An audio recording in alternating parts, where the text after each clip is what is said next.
video. Just move this just a little bit.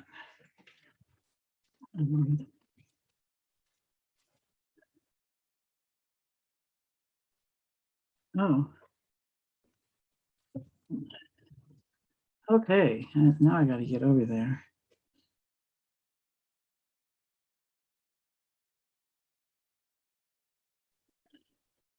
Hey, there you are. Hey, how are you? Good. Boy, we've got, I mean, 30, I'm not saying all 35 come. That would be like amazing. But, you know, I'll say maybe 20. We'll see. We'll see my predictions. It's like the due date for the baby or something. So I'm going to go in real quick, Alexandra, and pull up that. I'm going to make it a PDF and just have it so I can get right to it. You know, your slides. Yeah. I think, you know, there are people, especially, I will generalize a bit, the older people that like to follow along. You know, the whole thing in Toastmasters where they'll say, oh, don't give them the handout, then they don't pay attention to you. Well, I think there's people learn differently. Yep. That's what I think. That's 100% true. Yeah, so I'm going to, let's see, I got to go into this and save it. Is that, hang on just a minute. But how are things progressing with the book then? I mean, is it pretty much available or not quite It's yet? available. So I was thinking, you know, I could point people there. I haven't officially launched it. Okay. I just had a meeting with my Word folks today, and Okay. I'm looking at early May because I think so. There's a you know, I was going to do the family friends launch, and then somebody pointed out, well, maybe you want to include past clients on that. So have a soft launch.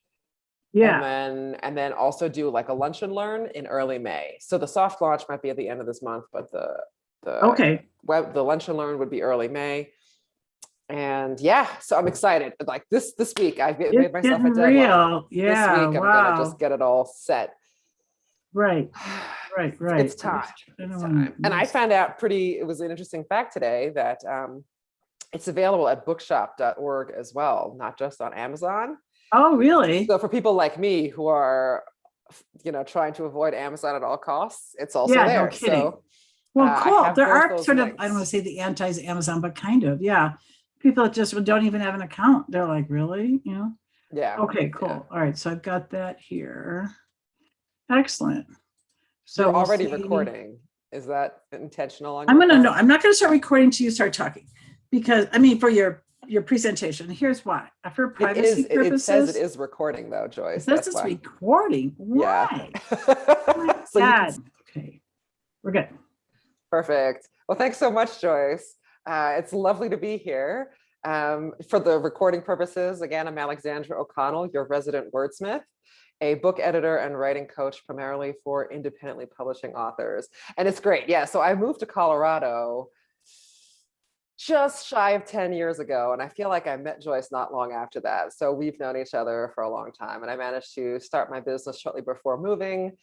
So there's nothing like biting off more than you can chew, right? Let's move to a completely new place where you don't know anyone, personally or professionally, and start a new business all at the same time. It's just delightful. And Toastmasters was kind of my way of connecting to communities, plural. I thought I'm going to have to start talking about myself and promoting my business. And bonus, I'll probably meet some cool people along the way, and all of those things happen to be true. And Joyce mentioned that recently I ran a 3-part series, which I called a book structure series, because I've, you know, moved more and more towards the coaching side with my work. I'm trying to catch people earlier and earlier in the book writing process, because it's easier to course correct early on rather than have to dig yourself out of a hole later. And one of the things I've been pushing is, you know, working with structure and figuring out all these big picture questions ahead of time. So when I was speaking to Joyce about this, she thought, oh, that'd be great to talk about running this as a virtual class, because in the days that we're living in, that's what we're doing. And it was partly as for writer support. So I wanted to make sure to help people out and reaching more than one person at a time. And this is going to be important because the why you're doing a webinar is going to inform so much of what you're doing. I'm going to see if I can look at that, share my screen So it'll be mostly my face now, I guess. And the spoiler is in the subtitle right there. The secret sauce is in the planning. Really, if you figure out how you're going to set it up from the beginning, that will also answer a lot of other questions as you go along the way.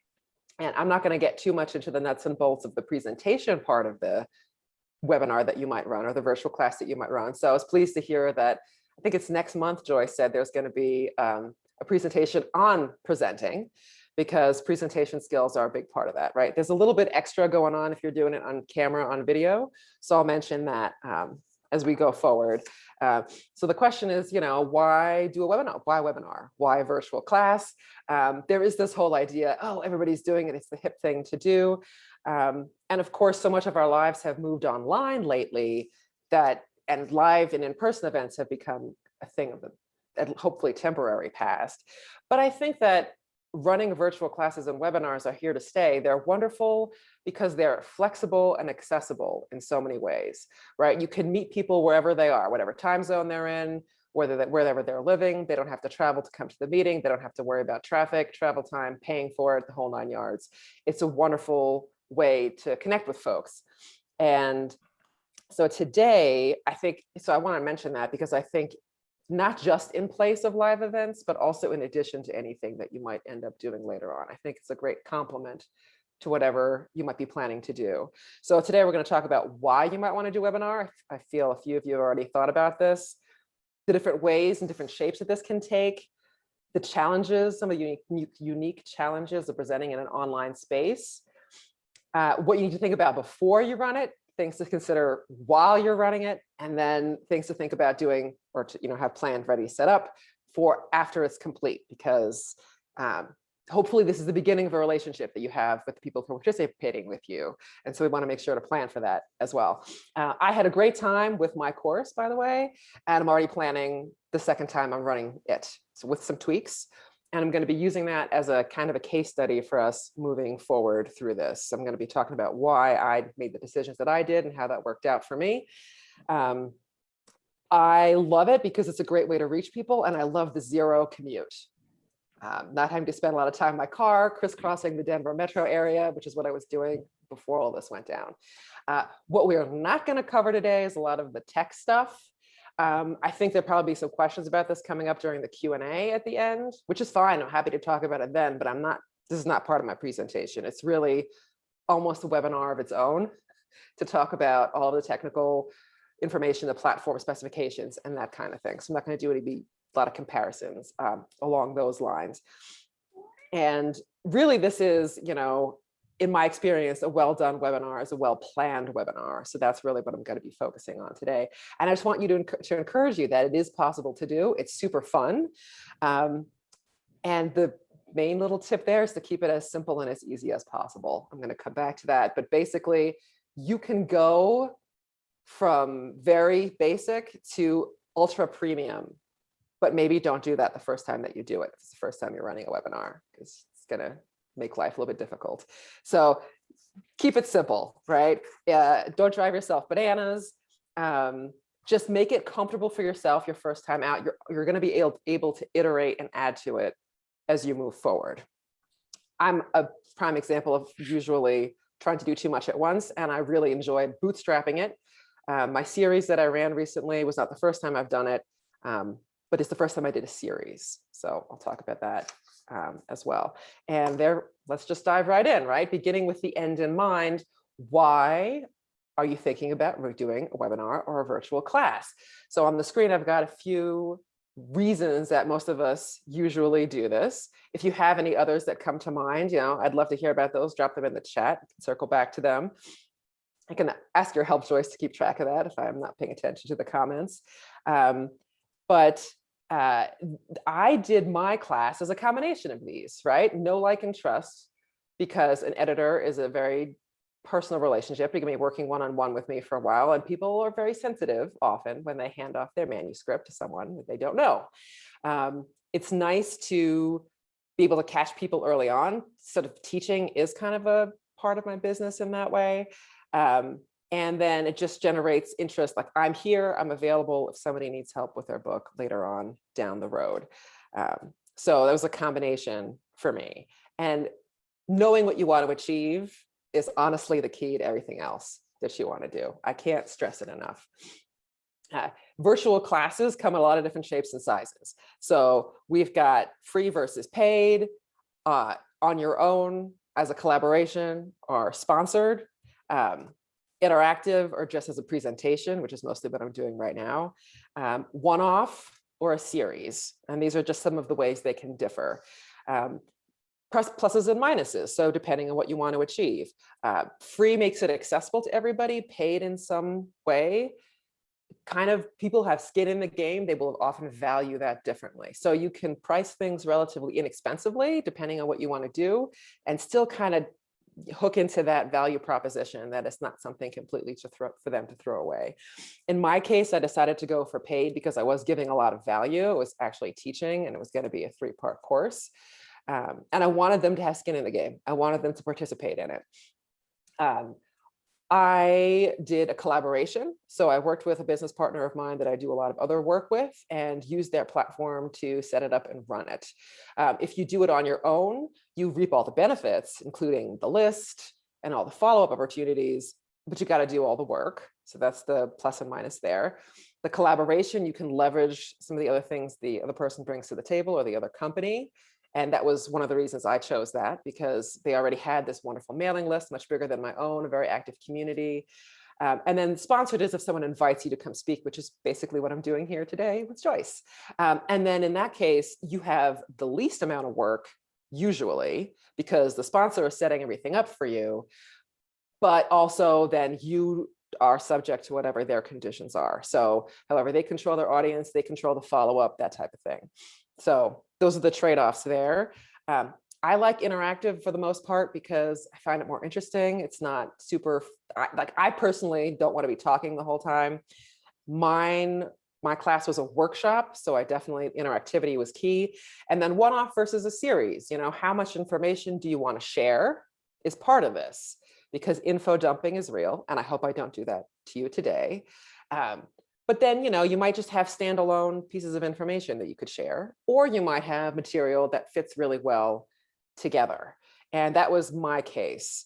I wanted to make sure that they would have time to think about things in between and do work. I was giving them homework as part of the commitment for my course. And, the limitations of the online space, which I'm going to get to here in a moment, include things like attention span. So I thought, well, we're all online all the time these days. I really don't want to have to make everybody sit there with their eyeballs glued to the screen for me for longer than is necessary. I'm going to lose them. So I time limited it at 1 hour. That was my first choice. And then I just come back to this question of money really briefly, because I think it's important to address. That is going to be a big it's related very deeply to your industry. It's going to vary a lot by what it is that you're offering and what you're doing. So what I would suggest is that you scope out what other people in your space are up to in this regard. What are they offering in terms of value? So it would be things like handouts that they might give, information that they're providing, the depth of the information they're providing, any other connections people might get out of the group. My class they clicked. It was a great community at the end of it.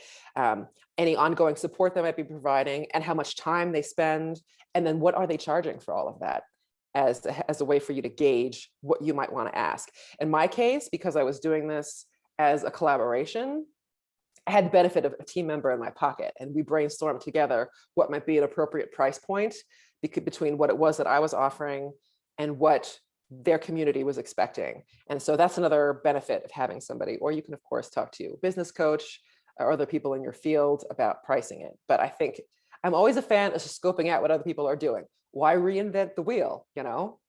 Steal like an artist to steal from Austin Kleon. And then the online space. I think this is a big one right now. And especially if you're going to do all this stuff virtually, attention span is a big one. So keep in mind how often people are going to be, drifting, and how interactive you want your session to be, whether or not you need them to pay attention, or if you've got an enormous group and they're all just listening to you passively, it might be less of a big deal. Another challenge is technology. So people have different levels of experience and comfort with tech issues.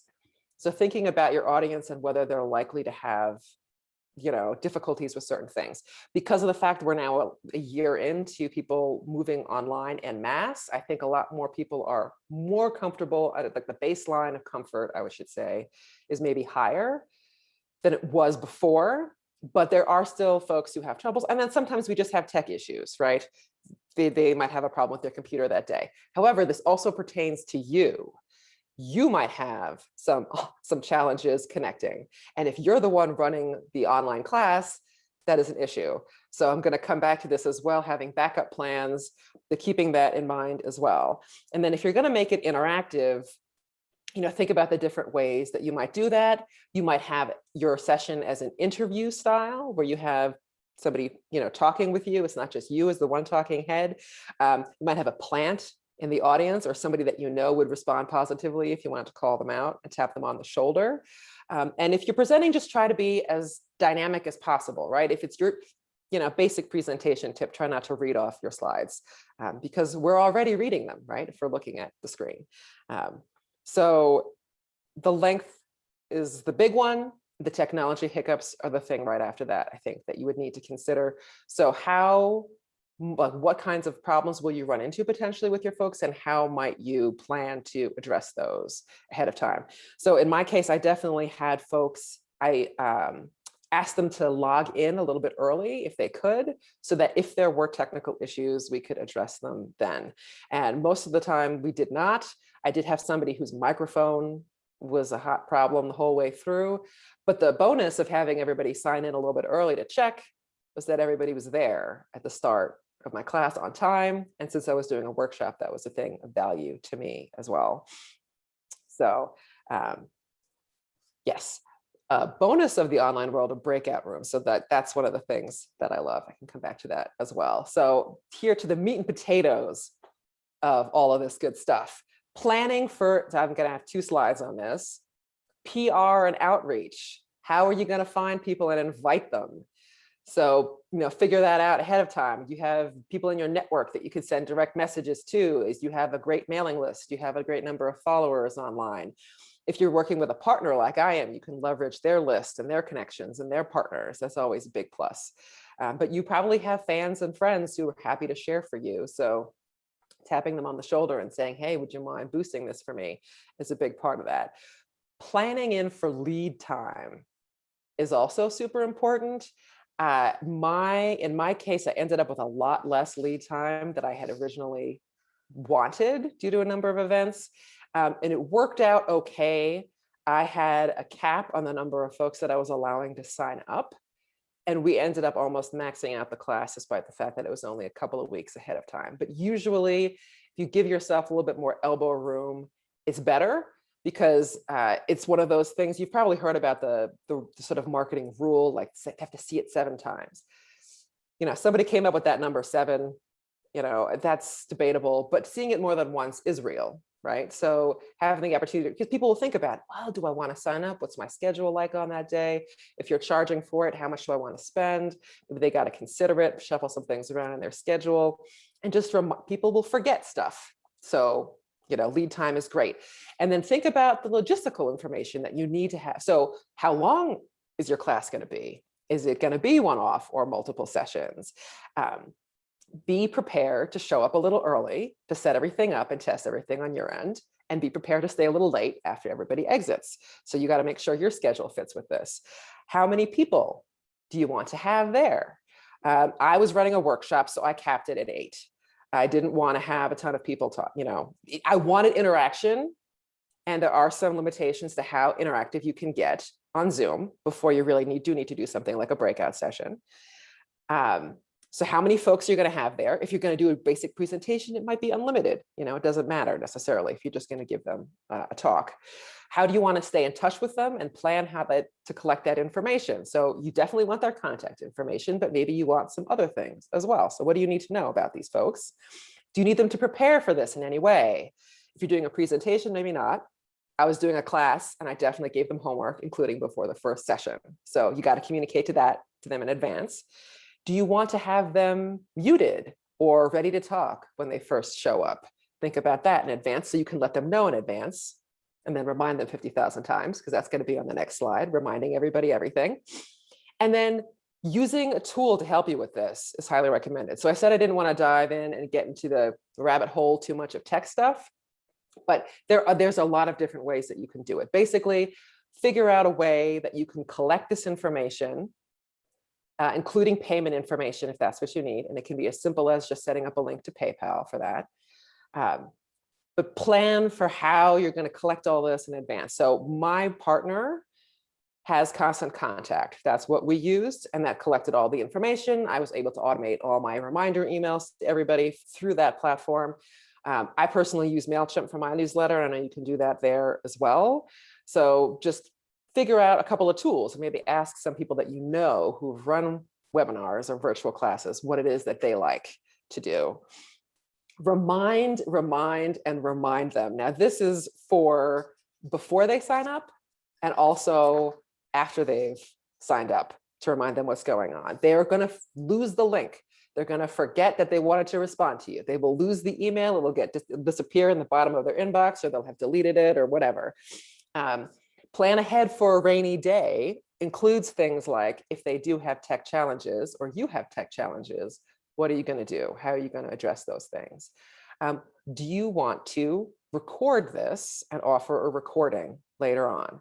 So in my case, one of the things that I did for the classes, I determined that I was not going to offer them, and this was pretty harsh. You might not want to do this, but I decided I was not going to offer any refunds. So once you signed up for the class, that was it. Your money was in. And because of that, I thought it was only fair that all the attendees would have the option to look at recordings if life happened and they were going to miss a week. So I did a 3-week, 1 hour per week series, and I offered recordings that they could download after the fact. And then testing everything before you do it. It sounds like a no-brainer, but honestly, the things that you don't think about before you do it. If you can, do this with a colleague or a friend so that you can view what the participant's view is, because it's going to be slightly different from you as the presenter, and test it from both sides so you know what the heck is going on. As I said, I asked everybody to sign in early. That worked out really well. And then just keep it as simple as possible your first time out. You can add on all kinds of bells and whistles later. But the easier you make it, the less variables you're going to have to go wonky the first time you do it. So I went for a pretty bare bones type of option, and I'm really pleased I did. I think I'm actually going to stick mostly with that moving forward. During the class, so having a backup plan is such an important thing. I ended up, it was okay, but on the last day of my class, my internet went out in the morning before I was supposed to start class. And I said, "Are you kidding me?" Because this is what I say to my technology when it fails me, and had to reboot everything and cross my fingers. In the meantime, I sent over what slides I had to the person that I had asked to be my backup. And she was on standby to get it started. She had the link and everything to get going, just in case I wasn't there. And I thought, well, worst comes to worst, I'm going to call in on my own course and just have her help me by advancing the slides. Fortunately, that did not end up being an issue, but I will say that. Also, having a co-host is super useful for when you're in the midst of doing whatever you're doing presenting wise, having somebody to watch the chat in case questions do come up, or if there's issues in the interim since you've begun the class and before the end of the course. Just having somebody there to sort of do some of the administrivia while you're doing the actual talking is super helpful. So this can also be, you can be the partner if you're doing a partnership, or your host if you're doing it as a host. So here I know that I can lean on Joyce a little bit if something goes on, because she's watching all of that stuff. Being ready for either or a very chatty group or absolute silence. I think planning for both of these contingencies is incredibly important. You might have an incredibly chatty group, which could be wonderful. However, while you first ask a question and you hear the crickets awaiting the response, your first talkative person might appear to be a gift from God. Be aware that someone can become a very dominant force and take over the conversation. I've had this happen both live and on the virtual end. And so figuring out ways to redirect them. So I'm a big fan of the improvisation tools, yes, and. You've probably heard about this before. Yes, that's a wonderful idea, Steve. And we're going to, pivot back here to this other thing. Trying to be as friendly as possible. On the other hand, if you've got a bunch of people who are very shy, or for whatever reason, they're multitasking, doing 3 different things at the same time as they're also attending your webinar, virtual class, they're not necessarily as responsive as you were hoping that they would be. So having filler material on hand that you can present, or as I said, having somebody in the group that you can ask questions of who would respond, is super important. Personality management is part of all of this. Like you can have somebody who just love to take over the whole discussion, or decide that they're going to give the advice to your other participants, that you're actually the expert there to dispense the advice.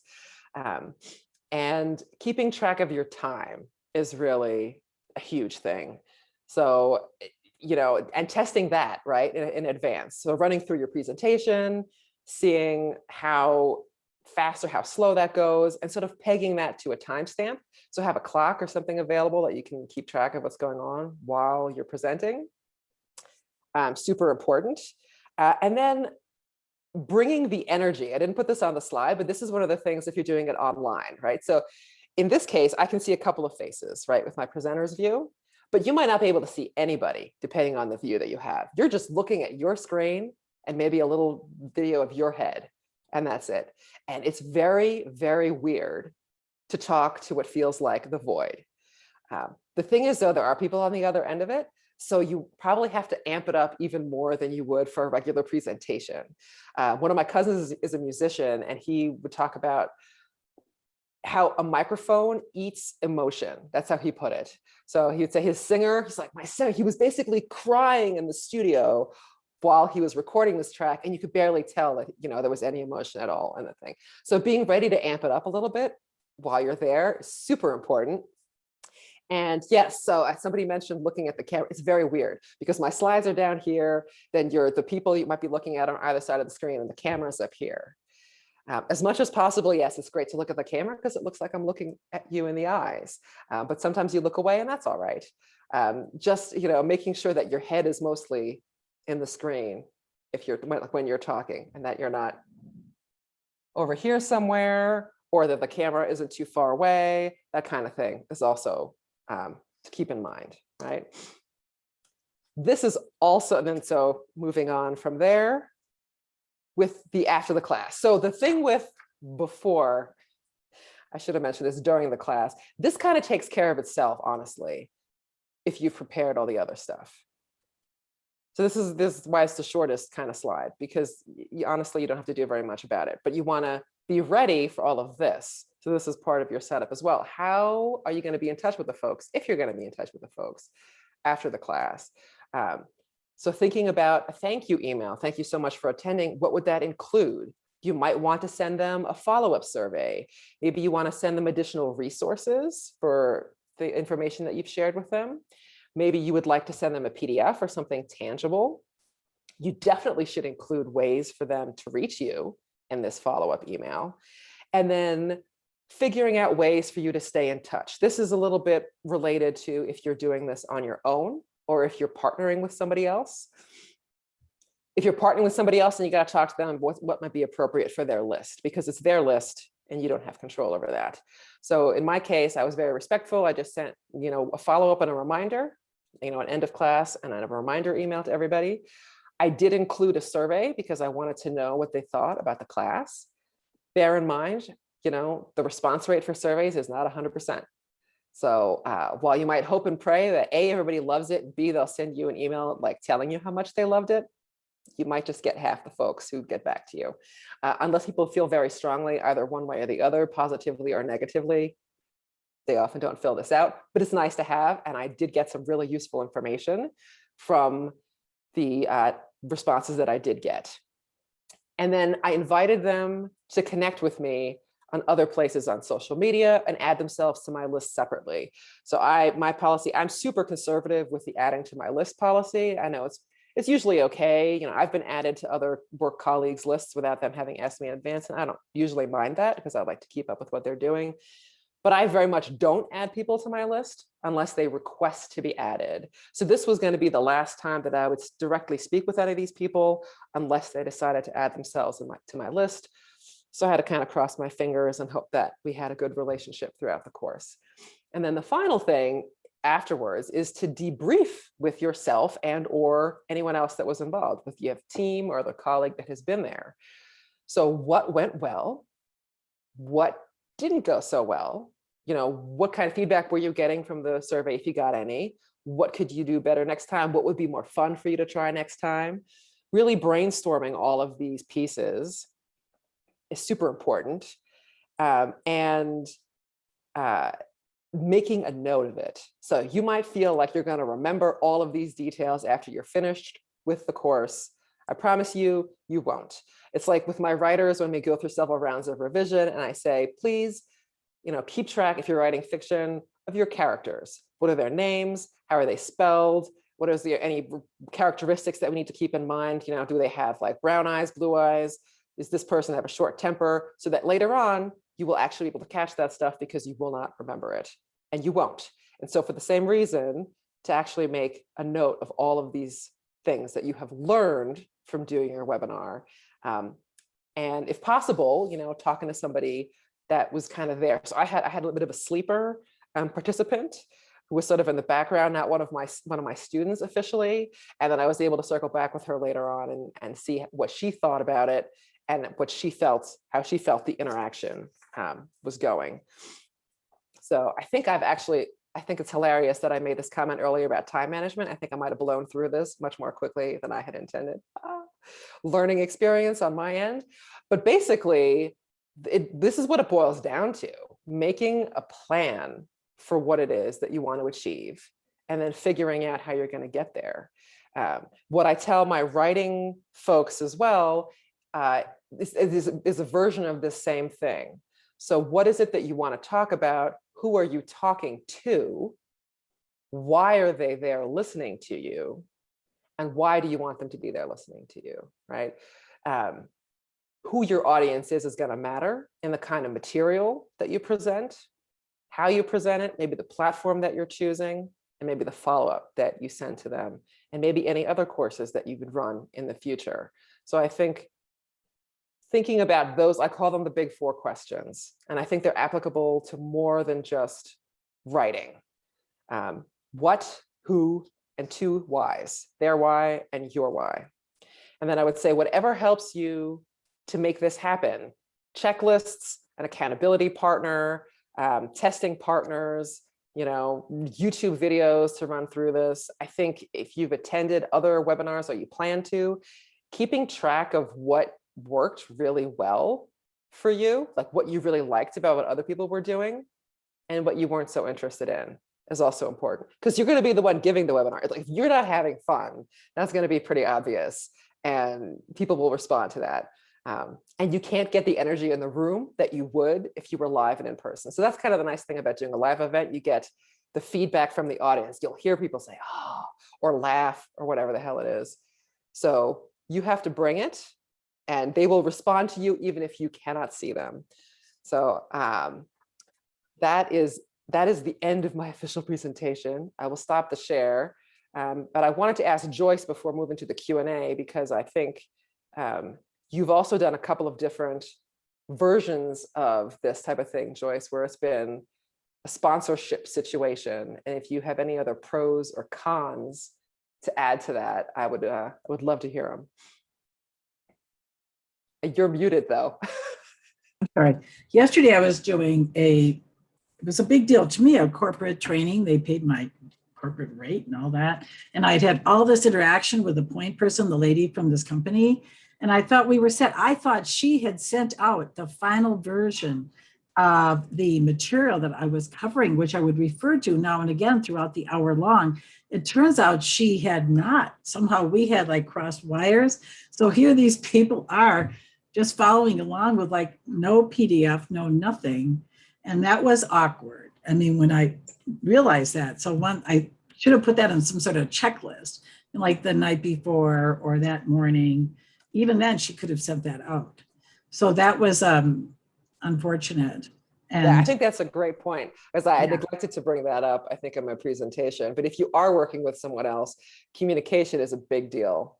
And just in the way that you would remind your participants of 10,000, 10,000 times, it will feel to you maybe, being in more communication maybe than you think is absolutely necessary, just to double check everything is really great. Yeah, because, at about halfway through the hour long, one lady said, well, when are we getting to this part? Because that's really what's most important. And I'm like, oh, yes. So then one problem there is all of a sudden, I actually forgot a section, which luckily the point person reminded me, because I was concerned that I wasn't really addressing, that really important part of it. So at any rate, that was just something that happened to me. Yeah, it's great. That's a great point to bring up. Mhm. And then I guess I can close the loop. By the too. way, I forgot to say, we have about 45 minutes for this section. It doesn't have to go that long. I mean, sometimes our speakers speak almost to 45 minutes, but I'm glad you talked for just the length you did, because it gives us plenty of time for questions. So I would just say, please unmute and just ask a question then. I would be, rather than put in the chat at this point, I think that might just be easier if you're comfortable doing that. Yeah, absolutely. Yeah. And I mean, I can kick us off while you guys are thinking. Oh, sorry, Lori has a question already.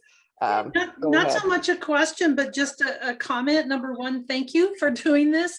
And my comment is something that I've struggled with doing wrong, and you did it perfectly. So I just wanted to bring that up. And that is trying to give people too much information in a webinar, because I have this tendency to want to like teach them everything. So you just keep going and you keep going, and it gets people overwhelmed. But I appreciated how you said, here's what we're going to cover. Here's what we're not going to cover, because then people aren't waiting for that point, and they realize that's another subject. So you can totally focus on, like I'm coming away not thinking about the platforms or even the content, but just this idea of planning it and having this master strategy. And that's really helpful.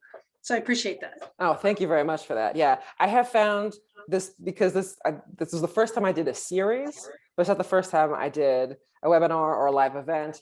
And just heading things off at the pass has become my watchword. I've learned that the hard way. So saying up front, and this is what we're not going to be doing, just clears the air for a lot of things. And the info dump is real. And I have been guilty of that in the past as well. So I think, keeping that in mind too. And sometimes you don't necessarily know what your audience's tolerance point is for the amount of information, but sometimes you have a little bit of an idea, right? If you have a lot of technical experts sort of in that field, they might be open to going into certain kinds of depth and detail that a more generalist audience would not be. But sometimes it's really useful to run your presentation past a couple of colleagues or former clients to ask them, how does this feel to you? Like, do you want more? Do you want less? What questions does it raise for you? Yes, Jan, it looks like you have a question. Is that? Wait, and by the way, I'd like Jan to introduce herself, because she ended up having to come in late. So yes, go ahead, Jan. Jan Stapleman, Fearless Communications. Alexandra, humble apologies. I have been adjusting all my meeting times for Colorado folks, because you went to daylight savings time, and Arizona doesn't play nice with others, so we didn't do that. And I forgot today. I thought I was signing in a little bit early. So I'm bummed, because I was looking forward to this. So Well, we are apologies. recording it, Jan, excuse me, as we've done the last 2 times. We are recording. It'll be on the my YouTube channel. So I'll send that out to everybody by Good tomorrow deal. Thank you. night. You bet. I did have a couple of quick questions before other people come in. That person, the one you mentioned as a co-host, Alexandra, do you pay that person? I did not. Okay. But we are work colleagues of a sort. So while I'm running my own business, this is someone that I have done work with before. And we're also both in independent publishing. So it's kind of a mutual support arrangement there between us. We'll jump in to help each other out. And I think that that's a great way of doing it, which is why I mentioned if you have like a work colleague or a friend, it's the same principle. If you've ever seen, you've been a speaker or seen a speaker with somebody at their table, often that's another speaker buddy of theirs back there, because they'll take turns manning the book table. And that's sort of the principle that I used here. But giving them some kind of a bonus, you might also consider, depending on how much administrivia you need them to do, they could even be a participant who maybe is not paying if it's a paid thing, and just offer them a freebie entry in exchange for helping you out with a couple of things. But in my case, that's a great question. No, I'm a big fan, because I would do that too. I definitely would support other people. I think, and if you want to volunteer for someone else who's doing that, I think that's a great way of sort of seeing what works. And you're kind of backstage for the show. So you're there, but it's not on your shoulders in a sense. And nobody is looking at you to carry the whole shebang. So it might actually be a fun way if you're kind of anxious and want to test the waters, being somebody else's backup or co-host could be a great way. Yeah, and one other thought, that survey at the end, what would you say is a decent percentage return rate? Say if you had those 7 people, did you say before like 50% maybe, or what would be? I got about half for my class. And I think that's actually percentage-wise a really good rate of return. It's really high. I think, if your group is pretty big, your numbers might be pretty low.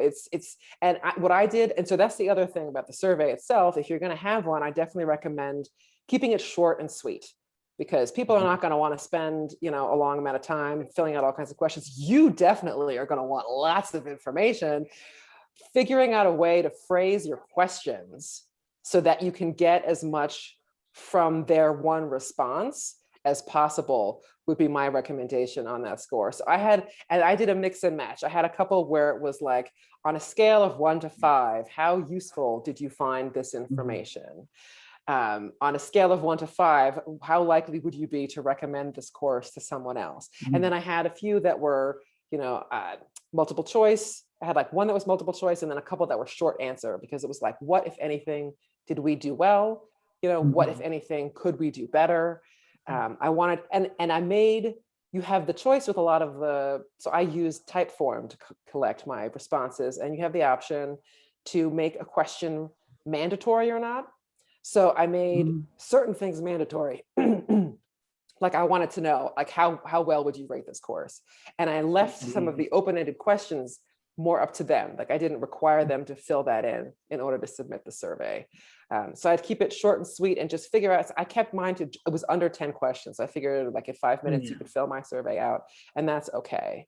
And I got some really great information from it. The plus is if you get somebody who's a raving fan who then sends you, I always recommend having at least one of your questions be like other comments, because you never know what people will put there. It might account for something that you wouldn't have thought to ask, or it might give you an amazing testimonial.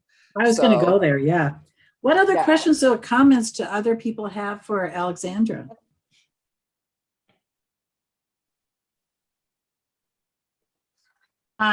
This is Janet. Have you utilized any interactive platforms like Kahoot or what's the other, Mentimeter or whatever? It's kind of like a game-based. No, I'm very curious about those. Yeah, there was another one that came up recently. There's an online conference that I'm planning to attend that's using, it's pretty famous in that world, and I'm forgetting the name of it right now. So unfortunately, I haven't yet. I'm super curious about how that works out, because they'll have features that are trying to approximate the live event, such as, as my avatar approaches somebody else on the game screen, I can strike up a conversation with that person. And then if there's a group there having a conversation I don't like, I can back away slowly. Like, I have not. Has anybody else here used any of those? Because I'd love to hear about those from a first person perspective. And can you say that there was Kahoot, and what was the other one? I think it's Mentimeter or something like that. You want to put it in the chat, Janet, if you want to look up the spelling and stuff, that would be fun to know about. I've tried Kahoots. I never caught on. The other people were, but it looked like fun for those that caught on.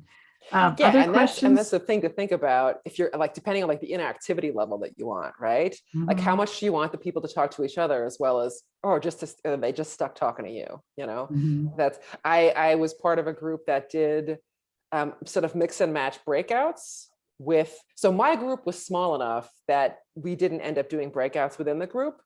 But I was a participant in another event where we broke out into groups, and they gave us a question to discuss amongst ourselves and then bring back to the main group. And I really like that format. And I'm looking forward to trying it out myself, because it's better than like, hey guys, have fun, talk amongst yourselves. Not everybody is an extrovert like Joyce. So, you know, if you end up with somebody in that room who is like ready to lead the group, that's great. But it's great to have a topic of discussion once you send them to their little breakout sessions. Yeah, honestly. we haven't tried that yet, or hardly in this group. Maybe I did once a long time ago. It'd be fun, depending on the topic. Maybe next month we could do it.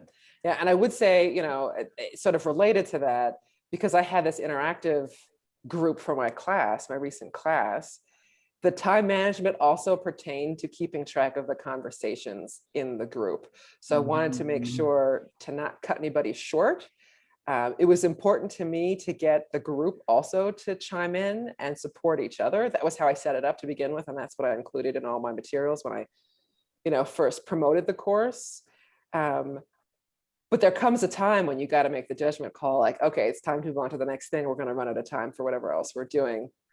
So it's not just your own time management or the talkative person who won't shut up. It's also figuring out, you know, when is a good point to guide the group and when is a good point to stop them and when is a good point to let them run with it, if that's the kind of class that you're going to be doing. Right. Yeah. Questions? Any more questions or comments? Feel free to just unmute and speak I would up. love to know if there's like one thing that really helped you from anything that I said. I would love to know what that is. If there's one big burning question that I didn't get to, I would also love to know about either of those things. I have a question. Yes, go ahead, Joe. So would you be willing to coach someone that's interested in doing what you do? Yeah. I'm definitely, I'm happy to do that. Yeah. I mean, my This main could be a whole gig- nother income stream for you. Yeah. Not Yeah. me. My wife is the writer, not me. You mean in terms of what I was doing in terms of talking about webinars and virtual classes or editing? No, writing instruction. That Oh you yeah, do. definitely. Yeah. Okay. Yeah, definitely. She can reach That's out the to me. direction that she wants to go. She's been a stay-at-home mom. And now we're almost done with that chapter. So she's looking to do something different, and the traditional routes back to employment are probably blocked to her for a variety of reasons. So Yeah. I think, yes. Sorry, I just saw some movement on the screen. I thought I missed something, but yes, happy to talk to her. I gave my information is in the chat, so you guys can just drop me an email. And we can like just the initial conversation to say, hey, what's up? You know, that's like no strings attached to that. I'm a big fan.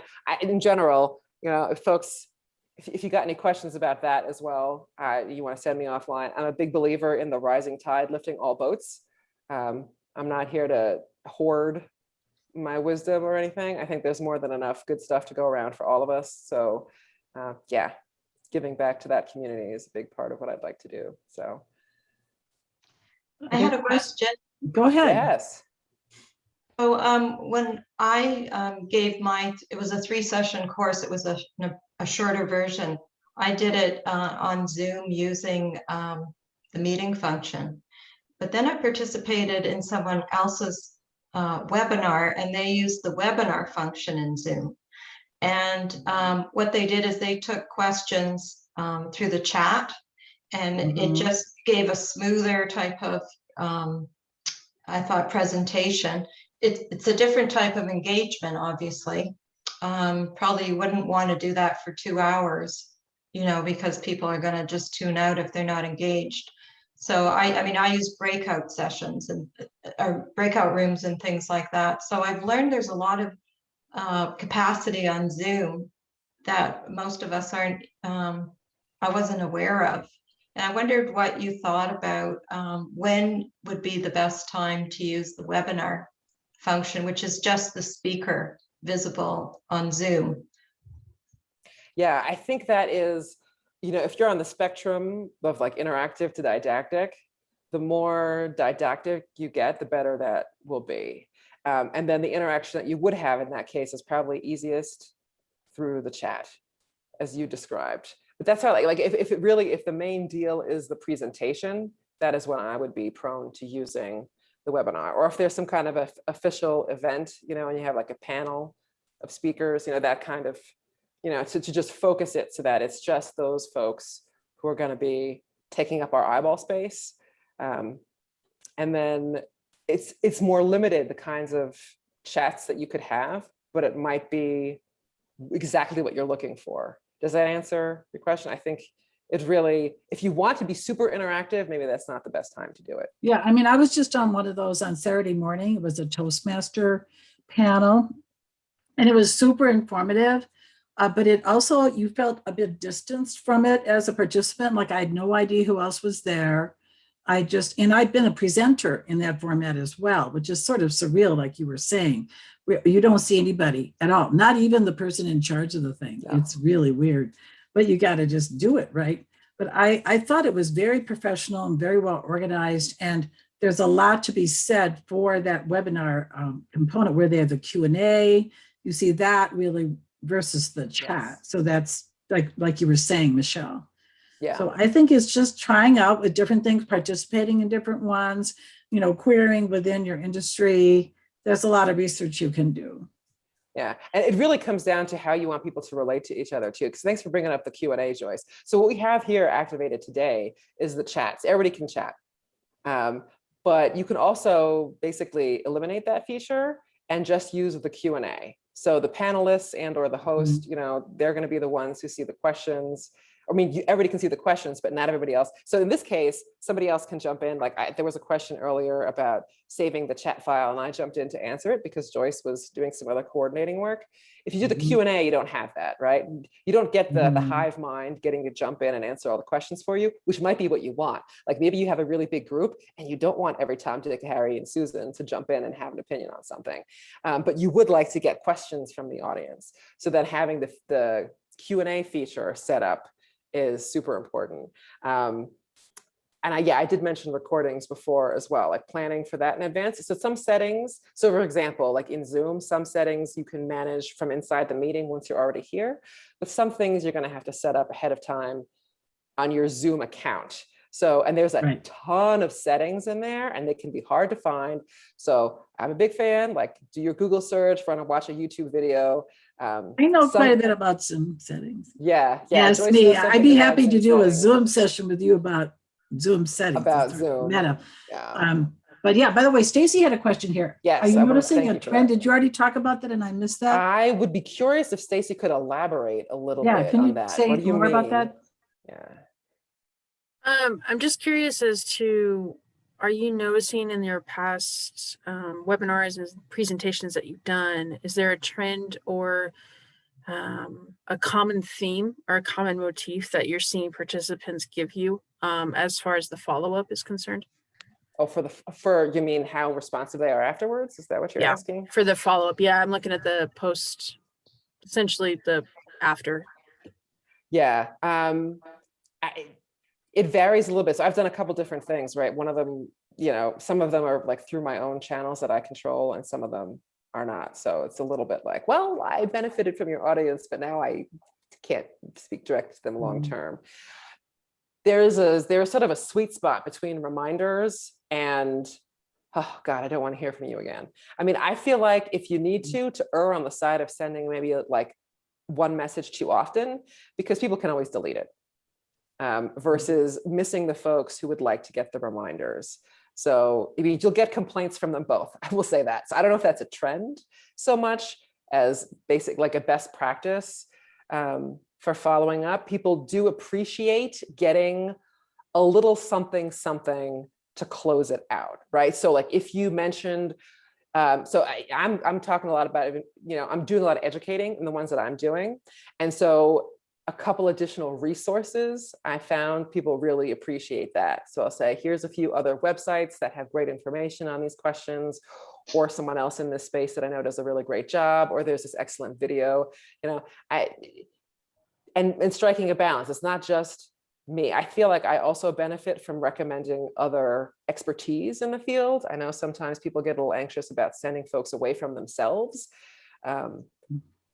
But I have not had a negative blowback from that. My feeling is, they're already there talking to me. And you do end up developing a relationship with most of the folks who show in some way, like even if you don't notice it until a couple months later when they drop you an email and they're like, hey, I'd like to do X, Y, and Z with you. Mhm. Are you running into the engagement issue that can happen online where the attention span is all of 10 seconds and then moving on? And I'm sorry, what did you say? And did you answer this question? And Mhm. bouncing back and forth. Is that a difficulty to get through on the webinars that you've done? Or is it more of a easy navigation tool for you? It's mostly been okay. Like I do notice sometimes people are just like, you know, it's been a minority every time that it, you know, it's happened to me. So I feel very much, so far my experience bears out my initial belief that I like to assume people are smart and paying attention rather than feel like I'm talking down to them and making things more simple or having to repeat too often. And then the people that might need it reiterated will speak up. Usually there'll be somebody. Mhm.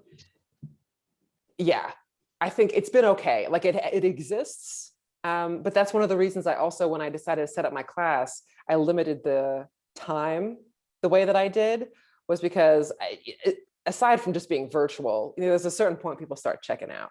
Like Yeah. all of us have been in like high school English or math class, right? And there's a certain point where we're just like, you know, and it doesn't penetrate anymore. Yeah, I think something Often. like 45 minutes to an hour, somewhere in that range is max, you know, for a freestanding type of webinar. Though I've actually taught classes for Colorado Free University that have gone on for up to 3 hours, believe it or not. But that's a little different because usually I just have 2 or 3 people. So then we take breaks. I was going to say, And I take a ask break. questions and I, you know, get off of LinkedIn and we chat. And I also offer them a half hour for free with me later. So maybe they don't want to go into something. And this would depend again on what your whole monetization setup is. But whenever I do more like public speaking, I'd almost call it, or training, say to a group like this size, let's say, or even bigger, I'll say, here's my link to my complimentary 30 minutes. And so it depends on the nature of the work you do, like life coaches, others could be like a discovery call, something like that. So that's what I'll do with LinkedIn. I did a lot of that last year, mostly because of COVID, because I knew a lot of people probably didn't have extra money. So I actually helped over 80 people for free and 20. Yeah, and the other thing to think about too is you have a reason for being there talking to them. And you're like, I have this great idea with this great information that I know that they would love to have. You know that they would love to have it, right? But figuring out like why they're there to begin with, sometimes it's a little bit different. Sometimes it's just a matter of phrasing, like getting them to, you know, I love, a few of you did this voluntarily at the beginning of today. I'm here because I'd like to know X. Right. When I started my 3-part workshop series, it was the same thing. I was like, okay, I'd like a brief introduction from each of you. What kind of a book are you writing? What in particular were you hoping to get out of this class as we're going into it? And that gives you some information too, as you're going through your presentation, and you can kind of hop in and answer that along the way. And that deals a little bit with some of that spacing out plan, because it's like, okay, they've made a note of my question. I know they're going to come back to it. That helps. Keeping a lid on the time is that's real, right? So how invested are they in whatever it is that you're sharing? I could get away with, I think, a little bit longer on my timeline because they were asking for it. But for a freebie class, it's probably going to be a shorter time period, right? Yeah. I should be transparent. If we could have time for maybe one more question. I have actually a meeting that starts at 3, which I've told them I might be a little bit late, but I am kind of in a tighter window than I normally am today. I do want to take a minute now and just talk about Donna Ricardo, but I want to come back yet to Alexandra, give her a big. Donna Ricardo is our speaker next month, May 11th, I'm sorry. She's actually going to do almost more like Alexandra did today, not so much like tips for public speaking, but how to get ready to be the public speaker. It's on the preparation, just like she was talking about her secret sauce. I mean, she's I've seen her present. She is a former hairdresser. So she knows a lot about image and how you show up. She's also done neuro-linguistic program, if anybody knows about NLP, training in that field, training in the fashion and beauty industry, and is a 13-year, I believe, or 11-year Toastmaster. So she's distinguished Toastmaster, received the highest award within Toastmasters, and just is a bundle of energy and a lot of fun. So I really encourage you to come to see her. But let's see if there's any, maybe one or so more questions left for Alexandra before we just send her up. Go ahead, Patrick. Yeah, just a quick question. Well, I actually an observation and then a quick question. So the price differential between like the Zoom basic paid account and the webinar account is pretty significant. Yes, right? it is. And so there are tweaks that you can do behind the scenes settings wise. Basically, like, for example, you can make it so that like nobody can turn their cameras on during the meeting if you wanted to do like a true, like, you know, as Alexandra pointed out, the more didactic style or maybe the interview style type of thing. So just FYI. Also, question, when you've got somebody in your class or in your presentation or attending your presentation who's taken all the oxygen out of the room, how do you shut them down? I mean, I'm just going to be blunt about it. How do you shut them down? Right? Yeah. You might have to come down with a hammer fist. You know, like I appreciate very much that you would like to share your point of view. And it's lovely that you'd like to participate. We only have so much time today. So out of respect for the other people who might also want to ask a question or provide some comments, I think, I thank you. That's enough. If you want to add anything else into the chat, that's how I'd be doing it. Right. But basically using the other people as your shield is part of it too. Like out of respect for everybody else here, want to make sure that they also get their questions addressed. And I want to make sure that I covered my presentation the way that we got, thank you so much. I really, and just like cover it in honey. I appreciate your enthusiasm. Thank you so much. And then just carry right along. There is a feature where you can be like God with the mute and unmute button. And then I would use that in the event that the person continues to be obstreperous. And sometimes it's nice to start out with everybody muted anyway, because you never know what kind of people, like most of you guys here were, pretty conscious and aware, but weird background noises taking over. We can have more than one person speaking comfortably in a live setting and still be able to understand a lot of that conversation, but we don't have that online because of the way that the technology works, the channel, you're just going to be talking over somebody. So does that answer? I would hammer fist, but cloaked in honey would be kind of what I would do. Thank you. No, I appreciate that. No, I mean, yeah, enough said. Thank you. Yeah, because those people are real. Yeah, Well, I just want to say, bless you, Alexandra. This has been awesome. Let's give her a big round of applause. You can unmute or just do, jazz hands, whatever. This is the sign language applause. Yeah, sign language applause. American Sign Language, yeah. Just so great. So make sure to stay in touch. Do set up some one-to-ones. Come back next month. Send me ideas. You got my email. Any topics you'd like to see covered. We made a list back in December. We're kind of knocking them off one by one, but that whole thing for next month is one I just added, and I just got thinking, hey, maybe especially coming off of Alexandra's, how do we actually prepare to speak that part of it? Because that's a whole nother layer beyond what she's talked about in terms of a lot of the logistics. So I think this has been just super helpful and fun to have all the newbies and from other places in the US and Canada. Maybe our first Canadian guest, yay, Michelle. So it's just been just terrific.